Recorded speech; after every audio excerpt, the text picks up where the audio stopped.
नमस्कार दोस्तों। आज की क्लास में हम नेग्लेक्टेड ट्रॉपिकल डिजीज पे डिस्कशन करेंगे। हम देखेंगे कि इनका ये नाम क्यों पड़ा, इसके अंदर कौन कौन से रोग शामिल हैं, इनको रोकने के लिए क्या क्या प्रयास किए जा रहे हैं और अभी भी इनके सामने क्या चुनौतियां हैं, और फिर देखेंगे कि आगे क्या किया जाना चाहिए। तो ये सब आज की क्लास में हम डिस्कस करेंगे। और इससे संबंधित जो पीपीटी और पीडीएफ है वो रिवोल्यूशन आईएएस के टेलीग्राम चैनल पर आपको मिल जाएगा, आप ज्वाइन कर लीजिए, वहां सब अवेलेबल रहेगा। तो अब आगे देखते हैं कि ये नेग्लेक्टेड ट्रॉपिकल डिजीज है क्या और इनका ये नाम क्यों पड़ा। देखो, सबसे पहले तो इसके नाम में ही सब छुपा है। देखो, ट्रॉपिकल डिजीज और दूसरा है नेग्लेक्टेड। तो अगर हम यहां से इस शब्द को खोलें, इस वाले को, कि ये ट्रॉपिकल डिजीज है, अर्थात ये उष्णकटिबंधीय क्षेत्रों में ज्यादातर होने वाले रोग। अर्थात अगर इनका विस्तार देखें, इनका डिस्ट्रीब्यूशन देखें, तो ये ट्रॉपिकल रीजन में देखने को मिलते हैं, 30 डिग्री उत्तरी से लेकर 30 डिग्री दक्षिणी अक्षांश तक।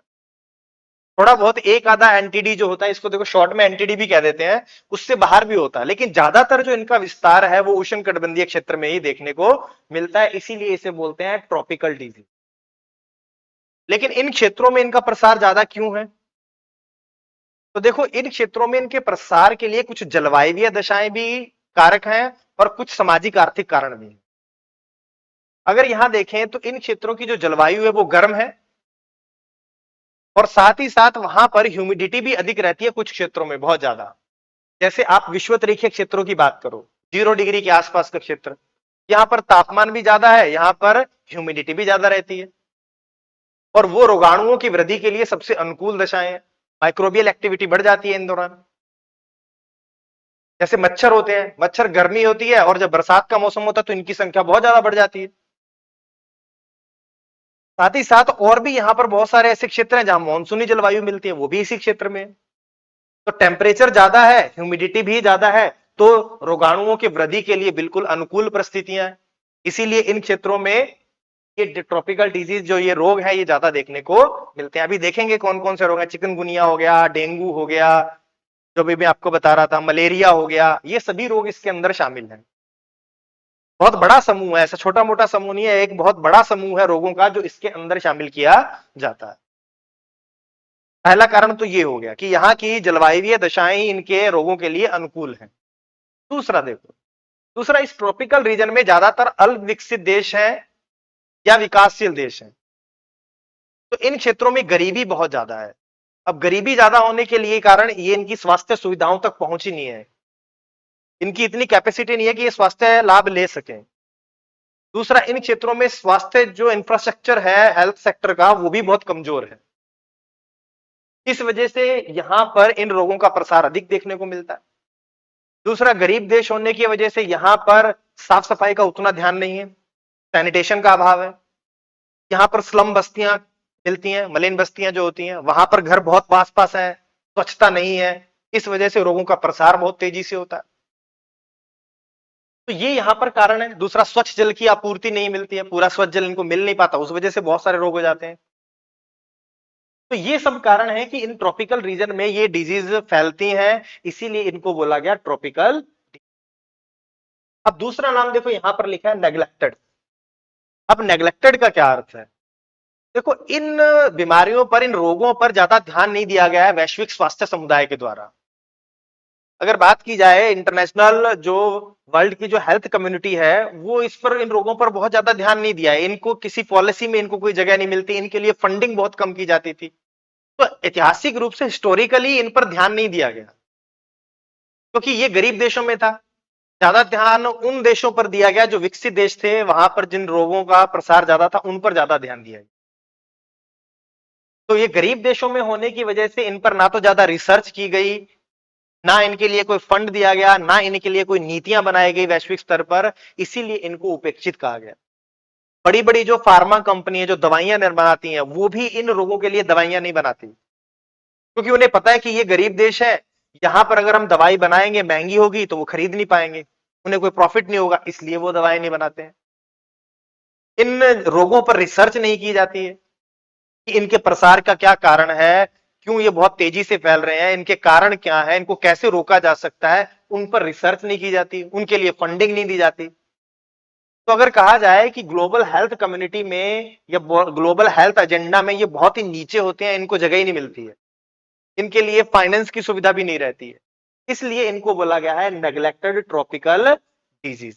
ट्रॉपिकल क्षेत्र में होने वाले रोग जिन पर ध्यान नहीं जाता, ग्लोबल जो हेल्थ कम्युनिटी है उसका उस एजेंडे में ये कहीं फिट नहीं होते, इसलिए इन्हें उपेक्षित उष्णकटिबंधीय रोग कहा जाता है। ये इसके देखो एक लाइन इसकी परिभाषा से ही बहुत सारी चीजें आपको समझ में आ जाए। अब देखते हैं कि ये न्यूज में क्यों था। देखो न्यूज में ये था कि अभी मई 2025 तक 56 देशों ने, देखो यहां पर लिखा है कि मई 2025 तक 56 देशों ने अपने देश में से कम एक एनटीडी को समाप्त कर दिया, एलिमिनेटेड एटलीस्ट वन एनटीडी। मतलब उनके देश में मान लो 10-12 एनटीडी अगर है तो उनमें से कम एक तो उन्होंने पूरी तरह से समाप्त कर दिया। और ये कितने देश हैं? लगभग 56 कंट्रीज हैं जिन्होंने ये समाप्त कर दिया। अब इससे होगा क्या? इससे ये है कि डब्ल्यूएचओ ने एक टारगेट रखा है, ग्लोबल टारगेट रखा है कि 2030 तक लगभग 100 देशों से वो एनटीडी को समाप्त कर देंगे। ग्लोबल टारगेट क्या है कि लगभग 100 देशों से वो 2030 तक इनको एलिमिनेट कर देंगे, इनको समाप्त कर देंगे। तो उस लक्ष्य की प्राप्ति की ओर देश बढ़ रहे हैं, प्रयास चल रहे हैं, इसलिए ये न्यूज में था। तो हमें देखना है कि एनटीडी क्या है। अब बात करते हैं कि इसके अंदर रोग कौन से हैं। देखो इस डायग्राम में आप देख सकते हो कि ये जो क्षेत्र है, जो आपको कलर दिखाई दे रहा है, ये सारा का सारा एनटीडी से प्रभावित क्षेत्र है। ये सारा का सारा एनटीडी से, देखो यहां पर ये लगभग यहां से 23.5 गुजरती है और यहां से भी 23.5 गुजरती है। तो इससे थोड़ा सा ऊपर 30 डिग्री उत्तरी से लेकर 30 डिग्री दक्षिणी अक्षांश के आसपास का क्षेत्र है, वहां पर ये रोग प्रसारित रहते हैं। और कुछ इससे बाहर के क्षेत्र भी हैं थोड़े बहुत, जहां पर एक या दो रोग फैले रहते हैं। तो लगभग ये 30 से 30 है, ट्रॉपिकल रीजन में है। हालांकि एक दो रोग इससे बाहर के क्षेत्रों में भी हैं, लेकिन मेन रीजन इसी के अंदर है, इसीलिए इसको ट्रॉपिकल डिजीज कहा जाता है। और साथ ही साथ देखो ये है कि ग्लोबल वार्मिंग बढ़ रही है, उसकी वजह से भी इन रोगों का प्रसार अब थोड़ा बहुत शीतोष्ण क्षेत्रों में भी थोड़ा फैलने लगा है। उसका रीजन क्या? ग्लोबल वार्मिंग, क्लाइमेट चेंज की वजह से। तो ये था। अब देखते हैं इसके अंदर कौन कौन से रोग शामिल है। देखो इनके रोगों की बात करें तो ये एक बहुत बड़ा समूह है रोगों का, कोई एक रोग इसके अंदर शामिल नहीं है। बहुत सारे रोग हैं जो इसके अंदर शामिल है, जो अन्य कई कारकों से होते हैं। देखो सबसे पहले वायरस से होने वाले कई सारे रोग हैं, जैसे रेबीज हो गया, डेंगू हो गया, चिकनगुनिया हो गया, ये रोग इसके अंदर शामिल है। बैक्टीरिया से होने वाले बहुत सारे रोग हैं, जैसे लेप्रोसी हो गया, ट्रोकोमा हो गया, बहुत सारे रोग हैं इसके अंदर, एक नहीं है, बहुत सारे रोग हैं। तो ये हो गया। इसके अलावा प्रोटोजोआ से होने वाले रोग, जैसे लिशमानियासिस हो गया, ट्रिप्नोसोमियासिस हो गया, ये भी रोग हैं जो प्रोटोजोआ से होते हैं। इसके अलावा फंगस से होने वाले बहुत सारे रोग हैं। इसके साथ साथ देखो हेलमिंथेस से होने वाले, जैसे टेनियसिस हो गया, गिनी वर्म हो गया, ये बहुत सारे रोग हैं जो इससे हो जाते हैं, हेलमिंथेस से।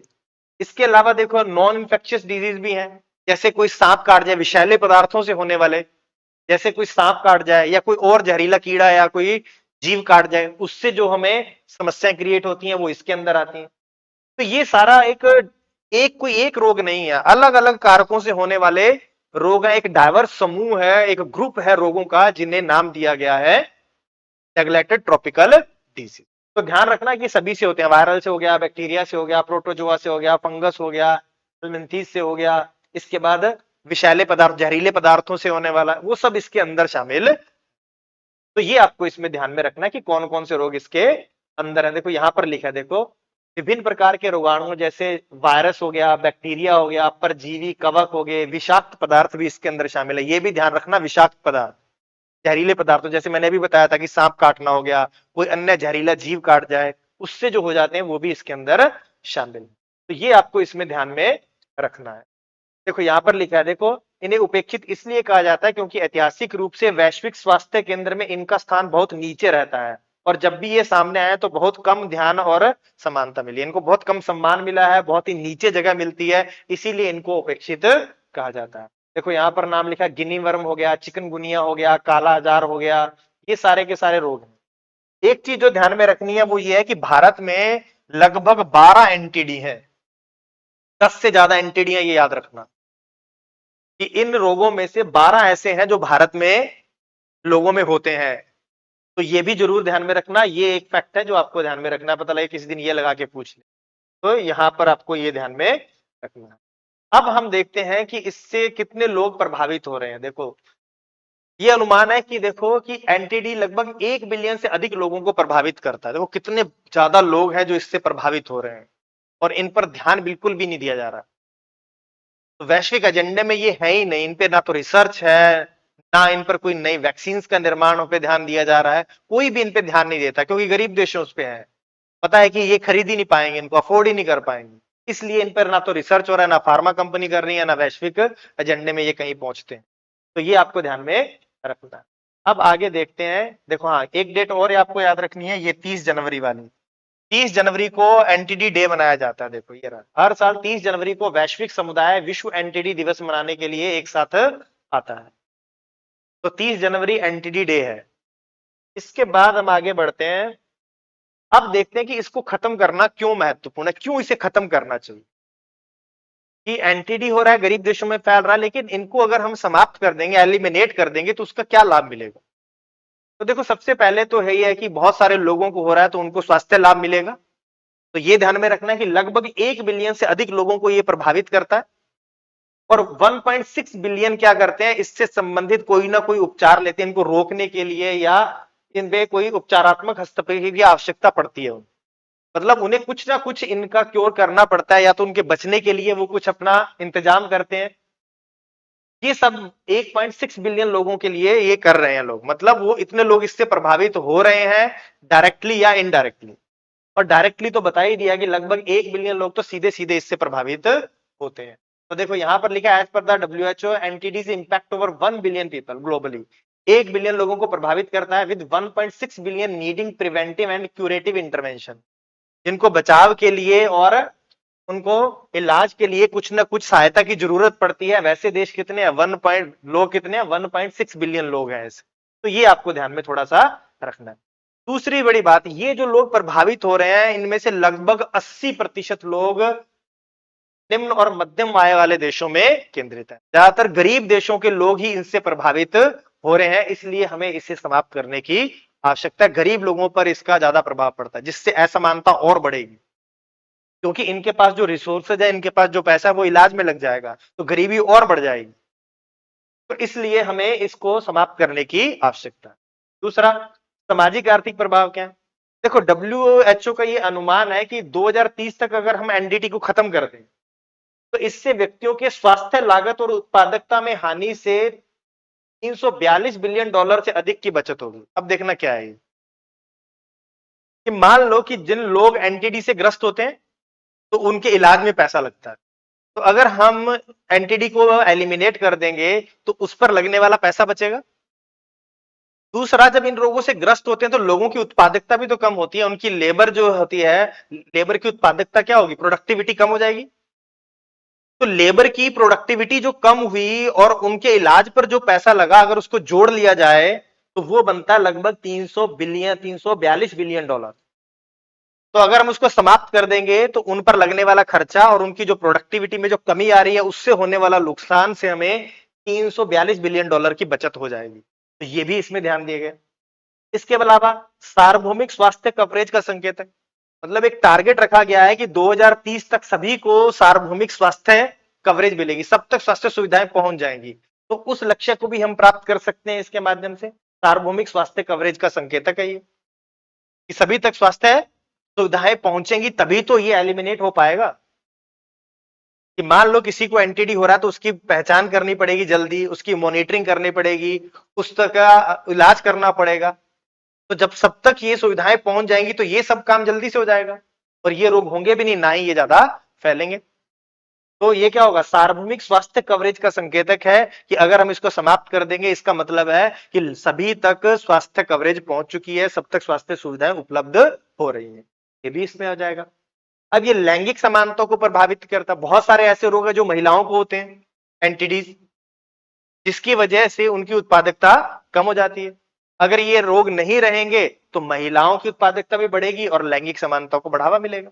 देखो यहां लिखा है, एनटीडी गर्भावस्था से संबंधित जटिलताओं, एनीमिया आदि जैसी स्वास्थ्य जटिलताओं के कारण महिलाओं की आर्थिक उत्पादकता को प्रभावित कर सकते हैं। मतलब बहुत सारे ऐसे रोग हैं जो उनकी आर्थिक उत्पादकता को प्रभावित करते हैं, जिससे इनकी स्थिति और खराब होती है। तो अगर ये रोग नहीं रहेंगे तो इनका एम्पावरमेंट होगा, लैंगिक समानता और बढ़ेगी।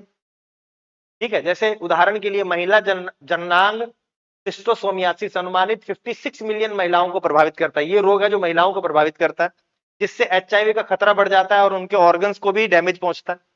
तो इससे उनकी प्रोडक्टिविटी कम होगी, और अगर ये रोग ना हो तो वो काम कर सकती हैं, उनकी उत्पादकता बढ़ेगी, तो लैंगिक समानता आएगी, ये कहा गया है। इसके अलावा एनटीडी नियंत्रण से उच्च रिटर्न मिलता है। मतलब अगर हम जितना पैसा एनटीडी को कंट्रोल करने में लगाते हैं उससे ज्यादा लाभ होता है इससे। देखो कैसे, अगर हम इनको कंट्रोल करने के लिए $1 लगाते हैं तो इनसे होने वाला लाभ हमें $25 का होगा।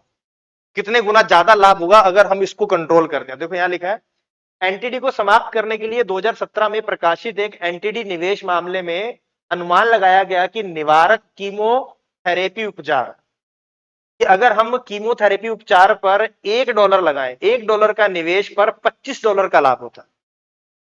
अगर हम इनके इलाज में $1 का निवेश कर रहे हैं तो उससे उत्पादकता वगैरह अन्य जो लाभ होते हैं वो $25 के होते हैं। तो रिटर्न बहुत ज्यादा है, आप इनमें इन्वेस्ट कम करोगे और रिटर्न ज्यादा मिलता है, इसलिए भी हमें इनको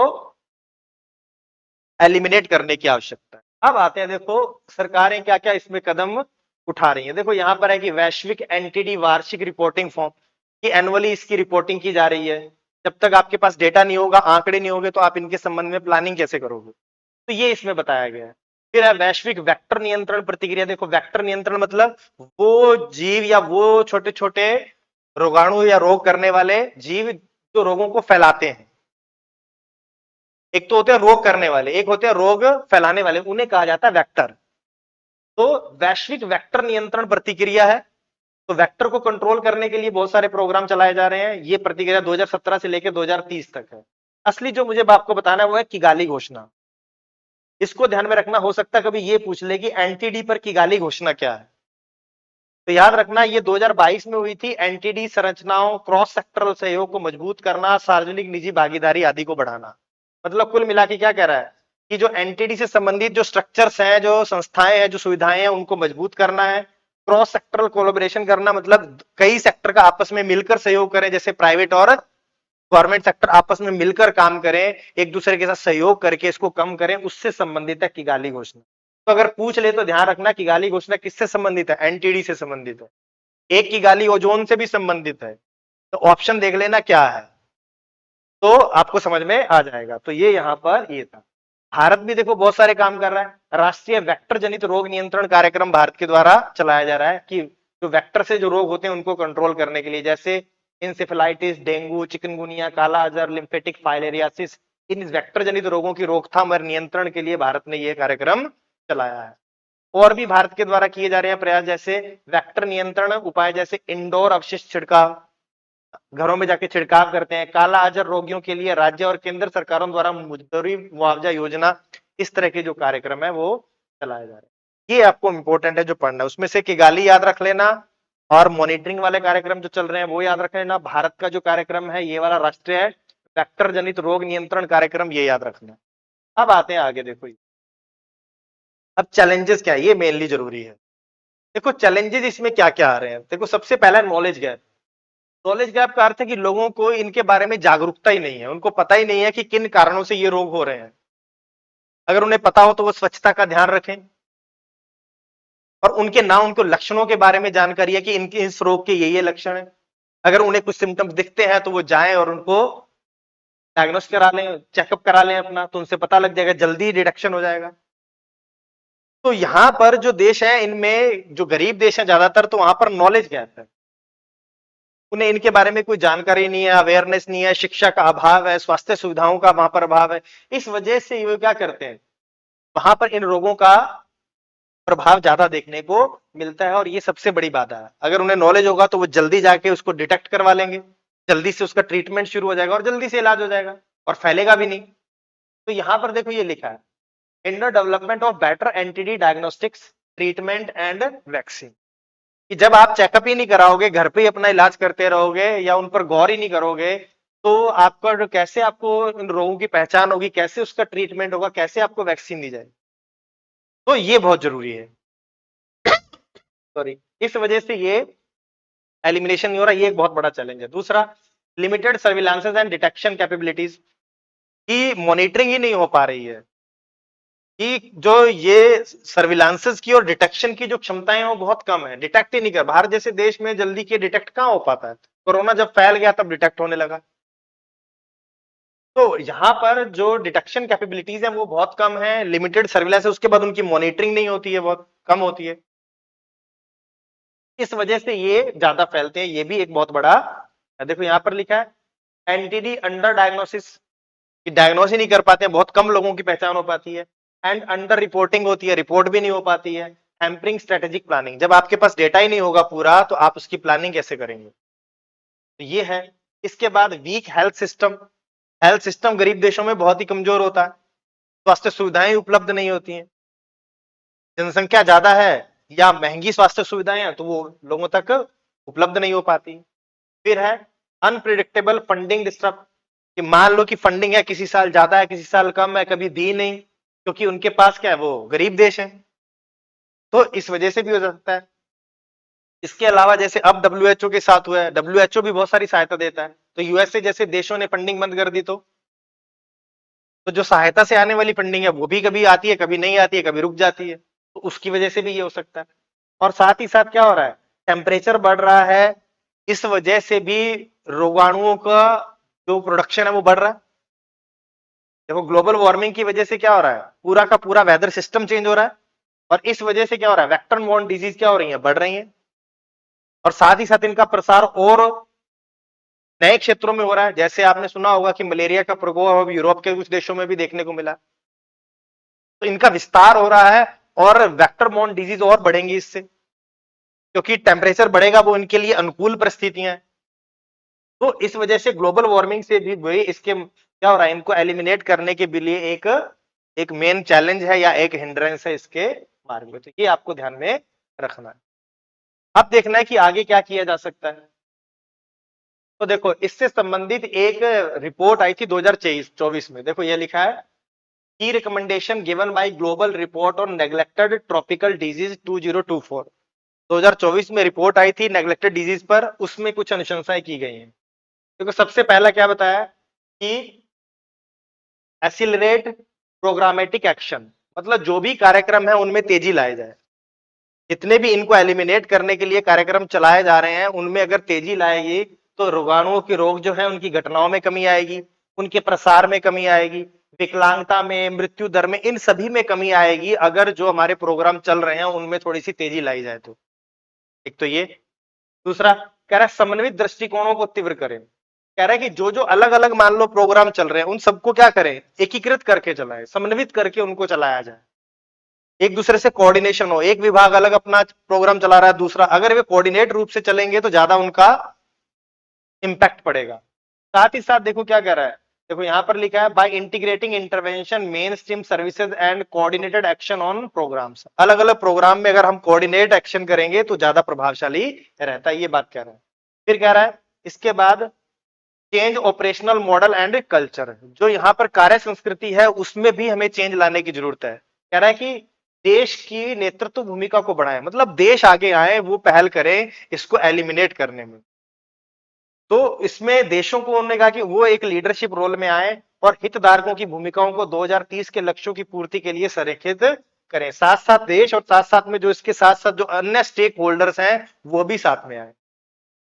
तो इसमें लीड रोल कहा गया है कि देश लें और जो अन्य समूह है इसके साथ वो भी इसके साथ जुड़े, तो कार्य संस्कृति में थोड़ा चेंज लाने की बात की गई है। अब क्या रहा है कि देखो एनटीडी को व्यापक वैश्विक स्वास्थ्य परिदृश्य में शामिल करें, जो हमने इसकी कमी देखी थी कि जो वैश्विक स्वास्थ्य परिदृश्य था उसमें इनको कहीं शामिल ही नहीं किया जाता, ग्लोबल जो हेल्थ एजेंडा है उनमें इसकी भागीदारी नहीं है, तो इनको उसके अंदर लाया जाए, उन पॉलिसीज में इनको भी शामिल किया जाए। तो देखो यहाँ लिखा है एनटीडी को वैश्विक स्वास्थ्य स्थिरता में फिर से स्थापित किया जाना है, अन्य वैश्विक कार्यक्रमों जैसे स्वास्थ्य परिवर्तन स्थितियां, समन्वित दृष्टिकोण जैसे वन स्वास्थ्य जैसी उभरती वैश्विक समानताओं के साथ संबंध स्थापित करें। कुल मिला के क्या कह रहा है कि इनको क्या करना है, इंग्लिश में पढ़ेंगे तो ज्यादा समझ में आएगा। देखो कई बार ट्रांसलेशन के दौरान हिंदी में गड़बड़ हो जाती है। देखो यहाँ पर ये कह रहा है repositioning entities with the global health agenda, कि इन्हें क्या करें, उनके साथ वापस से क्या करें, वैश्विक जो ग्लोबल हेल्थ एजेंडा है उनके साथ इनको जोड़ें, बिल्डिंग लिंक्स करें अदर ग्लोबल प्रोग्राम, दूसरे जो ग्लोबल प्रोग्राम्स हैं उनके साथ इन्हें जोड़ें, जैसे हेल्थ इमरजेंसीज, ठीक है, क्रॉस कटिंग अप्रोचेस, जो कई सेक्टर के साथ जुड़ी होती अप्रोच है उनके साथ इनको जोड़े। तो ये बात यहां पर वो कह रहा है। फिर कह रहा है स्ट्रेंथनिंग रीजनल पार्टनरशिप, क्षेत्रीय भागीदारी को क्या करें, मजबूत करें, देश आपस में मिलकर इन समस्याओं का सामना करें। देखो यहां पर उसका एग्जाम्पल दिया है, देखो जो एनटीडी से प्रभावी ढंग से निपटने के लिए, जैसे दक्षिणी पूर्वी एशियाई क्षेत्रों में दुनिया में रेबीज के सबसे अधिक प्रभावित हैं, इसे क्षेत्रीय सहयोग के माध्यम से प्रभावी रूप से समाप्त किया जा सकता है। तो इन देशों में है तो एक दूसरे देश की सहायता करेंगे तो इन रोगों से जल्दी आप मुक्त हो जाओगे, एलिमिनेट कर दोगे, अर्थात कुल मिला के क्षेत्रीय सहयोग को अंतिम रूप। इसके बाद देखो अब समग्र बहु क्षेत्रीय कार्रवाई, देखो इसमें क्या करना है कि एक व्यापक दृष्टिकोण की आवश्यकता है, कह रहा है कि ऐसा नहीं है कि आप एक सिंगल दृष्टिकोण लेके चलो, इसमें आपको पशु चिकित्सा, सार्वजनिक स्वास्थ्य, बेहतर जल और स्वच्छता, टीकों तक पहुंच का विस्तार, खाद्य सुरक्षा उपयोग, वाहक नियंत्रण, मतलब क्या, कोई एक प्रयास नहीं है, आपको बहुत सारे चीजों को एक साथ लेके चलना है। अगर आपको रोगों को रोकना है तो जिनसे वो रोग हो रहे हैं उन पर भी आपको ध्यान देना होगा, आपको स्वच्छ जल उपलब्ध कराना है, टीकों तक पहुंचाना है, खाद्य सुरक्षा बनानी है, वाहकों को कंट्रोल करना है, ये सारी चीजें, मतलब एक नहीं, आपको बहुआयामी अप्रोच की आवश्यकता है। कि किसी एक सेक्टर पर आप स्वास्थ्य सुविधाओं को बढ़ा दोगे तो उससे हल हो जाएगा, नहीं होगा, आपको वेक्टर्स को भी कंट्रोल करना पड़ेगा, लोगों का डायग्नोस्टिक भी करना पड़ेगा, आपको स्वास्थ्य सुविधाओं को भी बढ़ाना पड़ेगा, वैक्सीन का निर्माण करना पड़ेगा, वो सब काम जब करोगे तब जाकर ये होगा। तो यहां पर देखो मल्टी सेक्टरल एक्शन चाहिए आपको, कई सेक्टरों को आपको शामिल करना पड़ेगा। इसके बाद मानक और संचालन में अंतर भरना, कि जो आप स्टैंडर्ड जो डिफाइन किए हैं और जब आप उनको लागू करते हैं दोनों में अंतर आता है, वो कहना कथनी और कहनी और कथनी में अंतर होता है, करनी में अंतर होता है, वही सब हो जाता है। तो यहां पर देखो filling normative and operational gaps to ensure that the strategic approaches are constantly refined to meet the challenges faced by program, मतलब जो आप कह रहे हो, जो आपके स्टैंडर्ड्स हैं और जब आप उनको लागू करते हैं तो दोनों में जो अंतर आता है उन पर भी ध्यान देने की आवश्यकता है। और लास्ट क्या है, वित्त पोषण को बढ़ाना, इनके लिए फंडिंग बढ़ाने की भी आवश्यकता है, फंड बढ़ाओ इनके लिए। सबसे खेल तो किसका है, इस फंड का। तो ये था पूरा का पूरा आपका कौन सा, एंटी। तो ध्यान में रखना हमने अभी तक एनटीडी में क्या पढ़ा, नेग्लेक्टेड ट्रॉपिकल डिजीज में, कि ये ट्रॉपिकल रीजन में मिलती हैं, इन पर ज्यादा ध्यान नहीं दिए जाने की वजह से इनको नेग्लेक्टेड ट्रॉपिकल डिजीज कहा गया। और ये कोई एक रोग नहीं है, कई सारे रोगों का एक समूह है, बैक्टीरिया से, वायरस से, फंगस से, इन सब से हो जाते हैं ये रोग। ये क्लियर हुई। इसके बाद हमने पढ़ा कि इसको रोकने के लिए क्यों आवश्यक है, क्योंकि ये बहुत सारे लोगों को प्रभावित करता है, लगभग 1 बिलियन लोगों को प्रभावित कर रहा है और ज्यादातर वो लोग गरीब देशों में रहते हैं। फिर कह रहे हैं कि अगर इसको रोक लेंगे तो हमें बहुत ज्यादा बचत होगी, क्योंकि इनको रोकने के लिए जो खर्चा लोग अपने इलाज पर लगाते हैं वो बचेगा, प्लस लोगों की उत्पादकता बढ़ेगी, तो उससे लगभग $342 बिलियन का हमें लाभ होगा। इसलिए भी हमें इसको रोकने की आवश्यकता है। इसका रिटर्न बहुत ज्यादा है, अगर हम इस पर $1 का इन्वेस्ट करते हैं तो लगभग $26 हमें बचते हैं। ये भी बात इसमें कही गई है। इसमें लैंगिक समानता आएगी, क्योंकि बहुत सारे रोग महिलाओं की उत्पादकता को प्रभावित करते हैं, उन्हें ही प्रभावित ज्यादा करते हैं, इसलिए तो ये भी इसमें कहा गया। तो इसलिए इसको हमें एलिमिनेट करने की क्या आवश्यकता है। इसके साथ साथ बताया कि अब हमें करने की क्या आवश्यकता है, तो बहुत सारे क्या है प्रोग्राम चलाए गए और सुझाव दिए गए। जो प्रोग्राम है उनमें मैंने आपको मेनली बताया किगाली वाला, तो किगाली 2022 की जो घोषणा है वो एनटीडी से संबंधित है। भारत के द्वारा भी वेक्टर को कंट्रोल करने के लिए प्रोग्राम चलाए जा रहे हैं, तो ये सब है। और आगे अब क्या किया जाना, जो रिपोर्ट में दिए गए थे उन सबको हमने इसके अंदर सुझावों के रूप में शामिल कर लिया, कि प्रोग्राम्स जो हम चला रहे हैं उनमें थोड़ी तेजी लेके आए, मल्टी सेक्टोरल अप्रोच को बनाए, कई सेक्टर्स को उसके अंदर शामिल करें, कोई एक सेक्टर ना हो, क्षेत्रीय सहयोग को बढ़ावा दे, वित्त पोषण को बढ़ावा दे, ये सारे के सारे इसके अंदर आएंगे। हमारी कार्य संस्कृति में थोड़ा चेंज लाएं, तो ये सारे इसके अंदर जो थे हमने बताए थे, ये सुझाव दिए गए हैं कि हमें ऐसा करने की आवश्यकता है, ये हमने इसमें पढ़ा था। देखो ये रहा, कार्यक्रमों में तेजी लाएं, समन्वित दृष्टिकोण को लाएं, कार्य संस्कृति में चेंज करें, ठीक है, इनको वैश्विक एजेंडा में शामिल करें, रीजनल कॉपरेशन करें, मल्टी सेक्टोरल अप्रोच अपनाएं, स्टैंडर्ड और ऑपरेशन में जो अंतर है उसको हम फिल करें और वित्त पोषण को बढ़ाएं। और चैलेंजेस भी हमने देखे थे, चैलेंजेस में क्या था, एक तो हमें अवेयरनेस नहीं है, दूसरा हमने बताया अवेयरनेस के साथ साथ कि हमारा हेल्थ सिस्टम है वो अभी कमजोर है, साथ साथ ग्लोबल वार्मिंग बढ़ रही है। तो ये सारे के सारे इसके अंदर हमने उपाय बताए थे कि लिमिटेड सर्विलांसेस एंड डिटेक्शन कैपेबिलिटीज है हमारी। ठीक है, ये सारा का सारा जो कारण था जो इसमें चैलेंजेस बने, इसको आपको एक बार नजर में रखना है, हो सकता है कभी एग्जाम में पूछ ले मेंस वाले में। तो मिलते हैं नेक्स्ट क्लास में।